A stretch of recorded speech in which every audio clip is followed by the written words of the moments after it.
আমার আহলিয়া, আমার সম্মান, আমার জান্নাতের সঙ্গী। সে কোনো ফ্যাশন মডেল না, সে কারো টাইম লাইনের পোস্ট না, সে কারো দৃষ্টি আকর্ষণের পাত্রী না। সে হিফাজতের নিচে থাকা এক রত্ন, যার রক্ষক আমি গর্ব করি, কারণ সে হিজাব করে আল্লাহর ফরজ বিধান মানে। সে পর্দায় থাকে কারণ সে জানে তার সৌন্দর্য আমার জন্য, অন্য কারো জন্য না। অনেকে হাসে এবং বলে, স্ত্রীকে এমন লুকিয়ে রাখো কেন? আমি বলি, কারণ সে আমার সম্মান, আমার দায়িত্ব, আমার কাছে রত্ন। আর রত্ন কখনো রাস্তায় ছুঁড়ে ফেলা যায় না।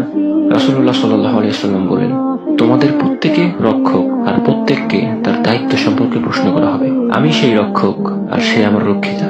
তাই হ্যাঁ, সে শুধুই আমার, আর তাকে শুধু আমিই দেখবো, ইনশাআল্লাহ। স্ত্রী মানে ভালোবাসা, আর ভালোবাসা মানে হেফাজত। সে যদি আল্লাহর জন্য পর্দা করে, আমি কেন তাকে নিরাপত্তা দেব না?